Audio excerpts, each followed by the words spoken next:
Vous vous lancez dans la photo animalière et vous ne savez pas vers quel objectif vous tournez. Vous débutez et vous avez encore moins de connaissances que les autres, vous n'arrivez pas à vous faire une idée. Eh bien écoutez, je vous propose de tester le 100-400 de chez Sigma f5.6.3. Je vous dis ce que j'ai testé, ce qu'il vaut et s'il vaut vraiment la peine d'investir dans ce type d'objectif pour vous lancer dans la photo animalière ou pour faire autre chose. Après générique, à tout de suite.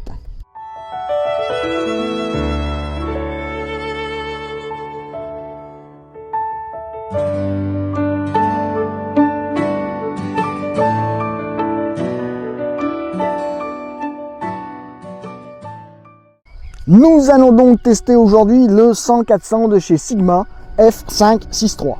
Ici, je l'ai couplé au Sony A9 pour mes tests.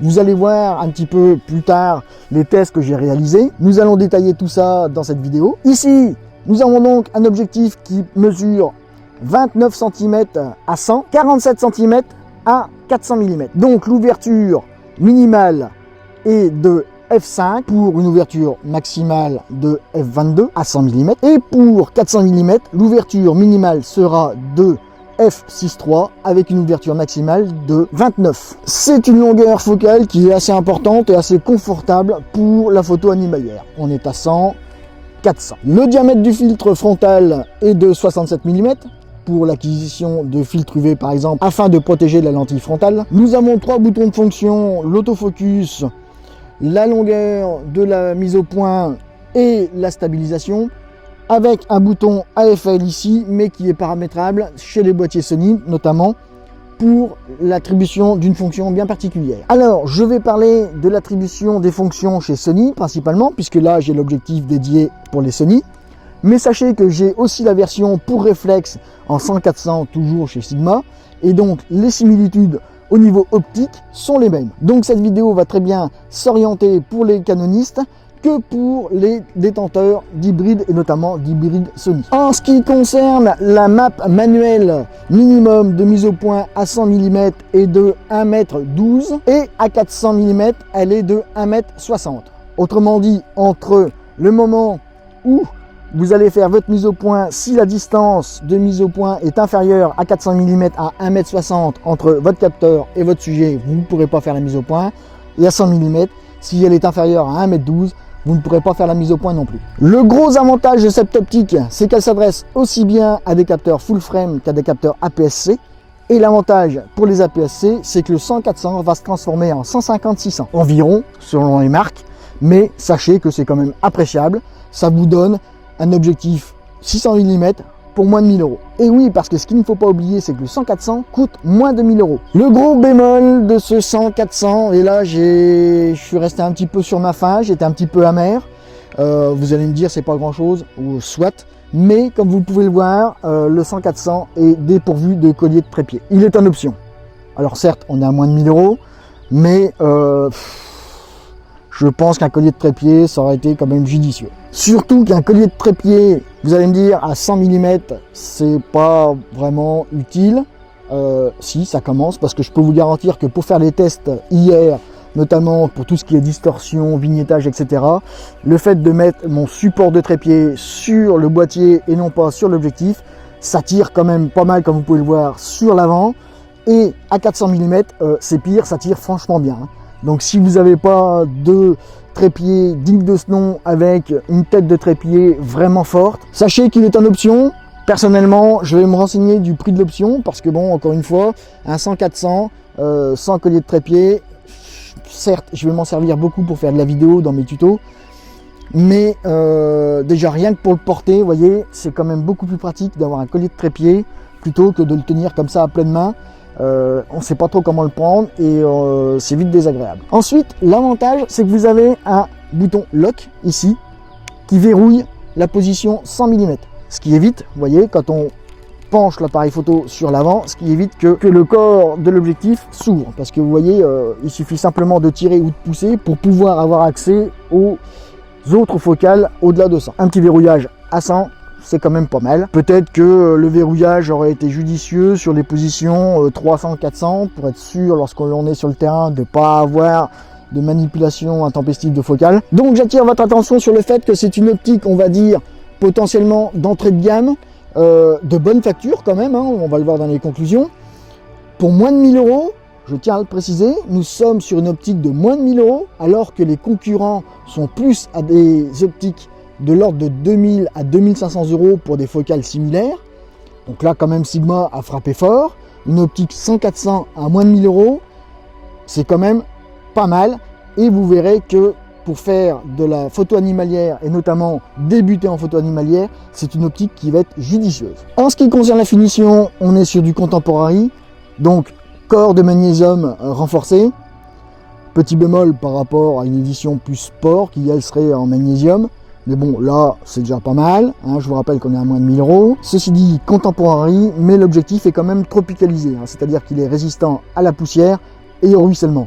Ce qui n'est pas négligeable. Encore une fois, et là je vais enfoncer le clou une dernière fois, à moins de 1000 €, un objectif tropicalisé, c'est quand même pas mal. Au niveau de l'ergonomie, on est quand même bien. On a une bague de focale qui est quand même assez dure. Qui glisse bien malgré tout, d'un confort d'utilisation intéressant à travailler, notamment lors des passages de focales différents. Hein. On voit bien la fluidité de la bague, il n'y a pas de souci à ce niveau-là, je ne force pas plus que ça. Attention par contre à la bague de mise au point manuelle, parce qu'elle, par contre, pour le coup, elle est bien fluide. Et un mouvement incontrôlé peut vite déraper et vous faire faire une map qui est catastrophique, notamment en vidéo. Faites attention à l'usage de la map manuelle en vidéo, parce que là, si vous êtes à 400 mm et que vous faites une mise au point assez rapide, vous allez avoir du mal à faire la netteté vraiment en vidéo, surtout à 400 mm, encore une fois. Hein. Ça va aller très très vite. Hein. Que dire d'autre au niveau ergonomique? Comme je l'ai dit tout à l'heure, on a les boutons dont j'ai fait la description tout à l'heure, hein. Le lock à 100 mm, l'autofocus manuel autofocus, la bague de focus, alors avec 3 positions, full, c'est-à-dire que vous allez avoir une mise au point, donc on va dire pour faire une cote mal taillée, de 1,30 m à l'infini, ou alors de 1,30 m à 6 m, ou de 6 m à l'infini. Ce sont les 3 positions de la zone de mise au point. Ensuite, vous avez le bouton paramétrable dans les menus des appareils photo Sony, et vous avez 3 positions de la stabilisation off, position stabilisation horizontale, et 2 positions stabilisation verticale et horizontale. En ce qui concerne la stabilisation d'ailleurs, écoutez, j'ai pas eu trop de soucis avec, elle est très bien, hein, elle fonctionne bien, elle fait bien le job, il n'y a pas de problème là-dessus. En full frame, on peut gagner facilement un IL. Je tenterai pas aller essayer de gagner un 5 ou 2, je resterai bien à un IL. Par contre, petit bémol pour les APS-C, attention, n'allez pas jouer avec le gain de lumière par rapport à la stab, restez bien dans la valeur du flou de bouger, hein, je vous rappelle l'inverse de la focale, n'allez pas gagner en dessous, vous risquez vraiment que la stabilisation pêche à ce niveau-là, encore une fois, surtout en APS-C, hein. Je parle bien pour de l'APS-C. Hein. Après, en APS-C, moi j'aurais plus tendance à vous dire, prenez un petit coefficient de sécurité par rapport à la stab, pour ne pas avoir ce souci de flou de bouger. Hein. Attention, je vous rappelle que le coefficient multiplicateur de votre capteur vous fait un gain de focale, mais ce gain de focale aussi vous apporte un flou de bouger qui va être plus important. En stabilisation vidéo, bien écoutez, moi le peu que j'ai essayé, j'ai pas eu de soucis, hein. Elle fonctionne aussi bien qu'en photo traditionnelle, il n'y a pas de problème, de toute manière c'est le même fonctionnement, donc il n'y a pas de raison que ce soit différent. Elle fait le job à 100%. Alors, au niveau des tests, maintenant au niveau optique pur, là j'étais un petit peu surpris et je suis, j'avoue, resté sur ma faim par rapport aux qualités optiques de l'objectif, puisque on a un piqué qui est pour moi moyen à 100 mm, qui est très bon à 200, et à 300 et pire encore à 400, on a une perte de piqué. C'est assez paradoxal, mais bon voilà, c'est comme ça, c'est les caractéristiques optiques de l'optique. Je dirais qu'à 200 mm on est très bien, surtout avec une ouverture de f8, là il est top. Bon, par contre c'est un 100-400, donc 300-400, sachez que vous avez une petite perte de piqué, quelles que soient les ouvertures, dans ces focales là. En règle générale, là je suis en train de vous spolier les tests, mais c'est pas grave. En règle générale, il faut rester à des valeurs entre f8 et f11, où vous aurez les meilleurs résultats quant au piqué des images. Alors maintenant, entrons dans le vif du sujet des tests. Les distorsions, faut pas se le cacher, vous allez voir dans les photos que j'ai mis en fin de vidéo pour vous donner un petit peu les résultats de mes tests. Les distorsions ne sont pas du tout maîtrisées. À 100 mm ça va, à 200 ça se complique, à 300 et à 400 c'est pire. Je vous renvoie sur la vidéo de la chaîne traitant des définitions des caractéristiques optiques de vos appareils photo et des définitions des inconvénients. Les distorsions ne sont pas très présentes à 100 mm, elles commencent à apparaître à 200 et à 300 voire 400, elles sont vraiment très présentes, hein. Vous verrez ces photos de démonstration. Là ce sont de la déformation encoussinée, hein. On a vraiment ce phénomène de bombage de la photo sur le bord des photos en bas et en haut notamment.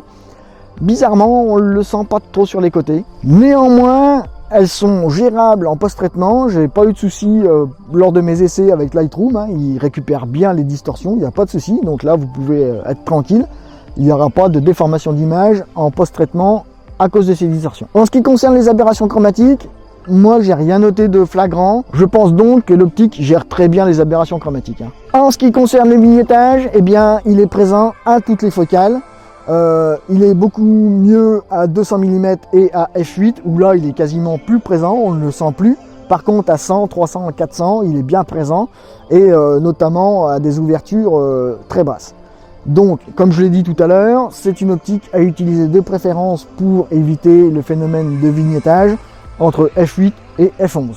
Et ceci dit, à 200 mm f8, encore une fois, c'est là où il est le meilleur. Par rapport à l'autofocus, alors, comme je vous l'ai dit tout à l'heure, j'ai monté le 100-400 sur mon A9. Le A9 étant un appareil photo réputé pour sa qualité d'autofocus et son dynamisme ainsi que sa précision d'autofocus, il est quand même encore la référence au jour d'aujourd'hui.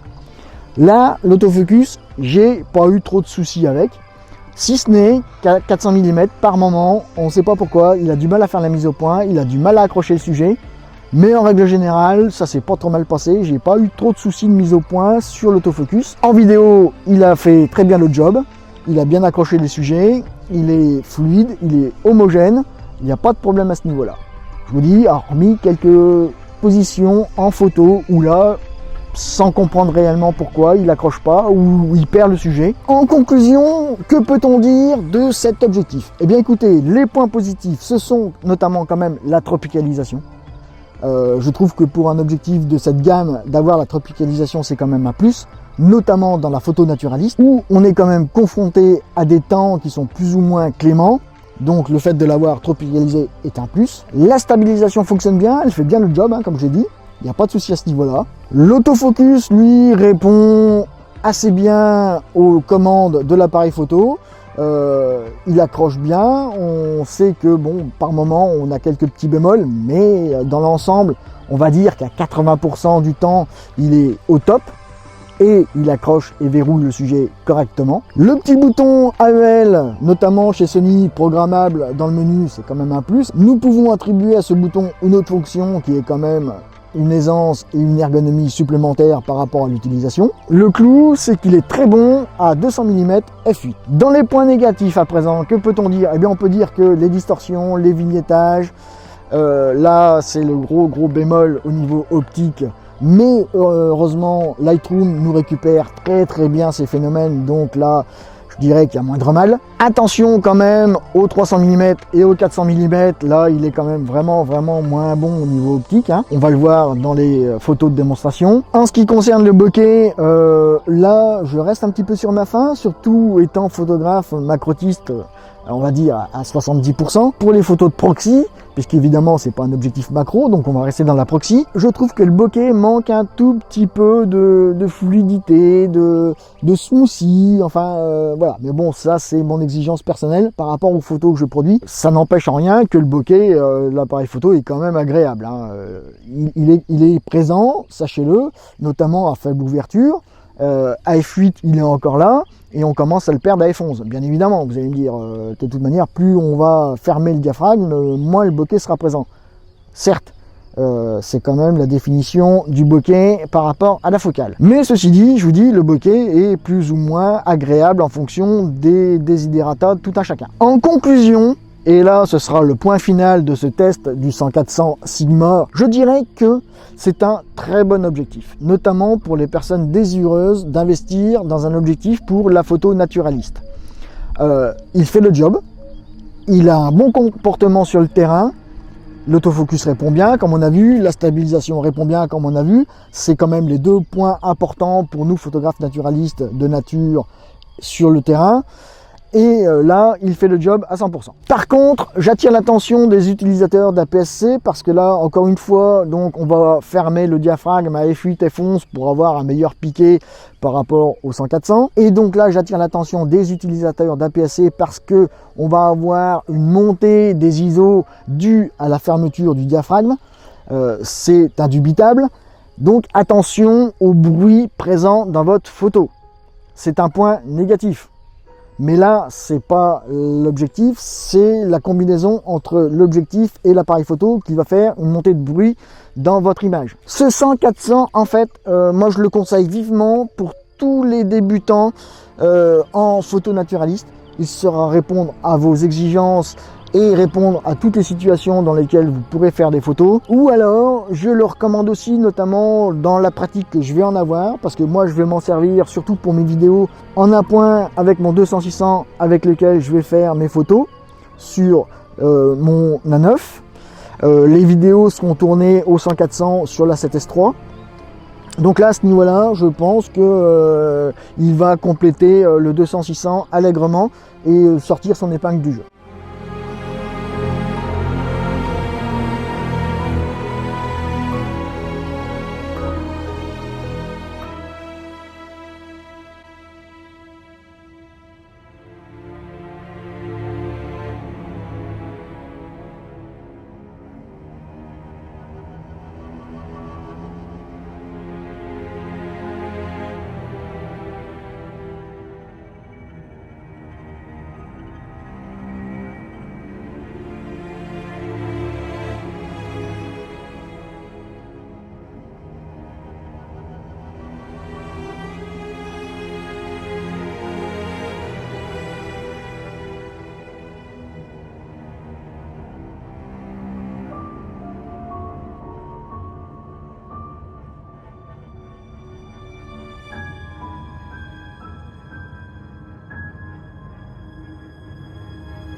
J'espère que ce tuto vous aura été utile, qu'il vous aura éclairé sur l'utilisation du 100-400. Si vous avez des questions, n'hésitez pas encore une fois à me les poser.